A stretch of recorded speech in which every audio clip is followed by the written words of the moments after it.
Assalamualaikum warahmatullahi wabarakatuh. Saya Maya Husna Fauziah, NIM 2020710016.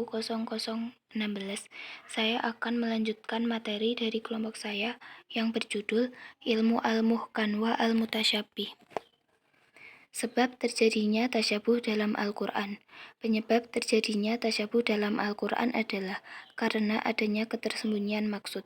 Dalam hal ini termasuk a. Ketersembunyian pada lafadz. Contoh, wa fakihata wa abba mata allakum wali'an amikum. Artinya, dan buah-buahan serta rumput-rumputan untuk kesenanganmu dan untuk binatang-binatang ternakmu. Quran Surat Abasa ayat 31-32. Lafadz wa abba dalam ayat di atas terasa ganjil dan jarang digunakan, karena ayat tersebut diartikan rumput-rumputan berdasarkan pemahaman dari ayat 32. B. Ketersembunyian pada makna.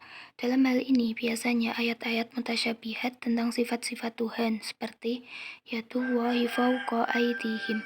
Artinya, tangan Allah di atas tangan mereka. Quran Surat Al-Fat ayat 10. Ar-Rahmanu alal arsyistawa. Artinya, Ar-Rahman bersemayam di atas arsy. Quran Surat Toha ayat 5. Dari dua contoh ayat di atas, pertama, kata tangan yang dijadikan sifat bagi Allah. Kata itu menunjukkan anggota yang layak bagi makhluk baharu. Tetapi dalam ayat tersebut, kata itu dibangsakan kepada Allah yang bersifat qadim. Maka sulit dipahami maksud sebenarnya. Kedua, kata bersemayam di atas arsy yang memiliki makna secara dohir berarti Allah berada di suatu tempat. C. Ketersembunyian pada lafadz dan makna. Ruang lingkup ketiga ini adalah kekaburan maksud ayat dilihat dari sudut lafadz dan maknanya sekaligus. Menurut Ar-Raghib Al-Isfahani, kekaburan tersebut dapat dilihat dari 5 aspek, yaitu kuantitas, kualitas, waktu, tempat, dan persyaratan sah atau batalnya suatu perbuatan. Ditinjau dari segi kalimat seperti umum dan khusus, misalnya uktul al-musyrikina, dari segi cara seperti wujub dan nat, misalnya fankihu ma taba lakum min al-nisa. Dari segi waktu seperti nasih dan mansuh, misalnya ittaqullaha haqqa tuqatih. Dari segi tempat dan lain yang turun di sana, atau dengan kata lain, hal-hal yang berkaitan dengan adat istiadat jahiliyah dan yang dahulu dilakukan bangsa Arab, seperti walaisal birru bi an ta'tul buyuta min duhuriha. Artinya, dan bukanlah kebaikan itu bahwa kamu memasuki rumah-rumah dari belakangnya. Segi syarat-syarat yang mengesahkan dan membatalkan suatu perbuatan, seperti syarat-syarat sholat dan nikah. Ayat-ayat muhkam dan mutasyabih dalam Al-Quran. Mutasyabih yang terdapat dalam Al-Quran ada 2 macam. Yang pertama, hakiki, yaitu apa yang tidak dapat diketahui dengan nalar manusia, seperti hakikat sifat-sifat Allah Subhanahu wa Ta'ala.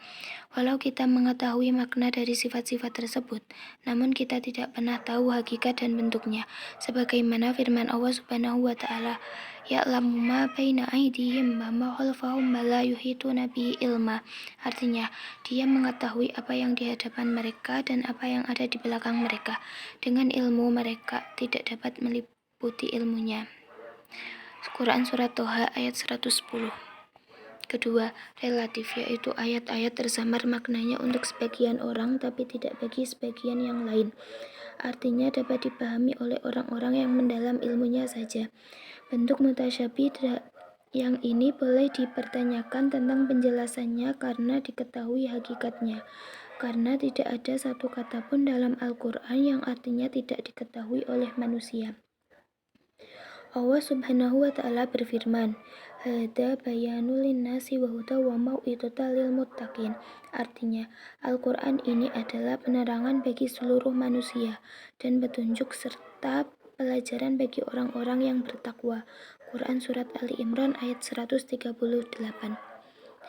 Demikian yang dapat saya sampaikan, kurang lebihnya mohon maaf. Wassalamualaikum warahmatullahi wabarakatuh.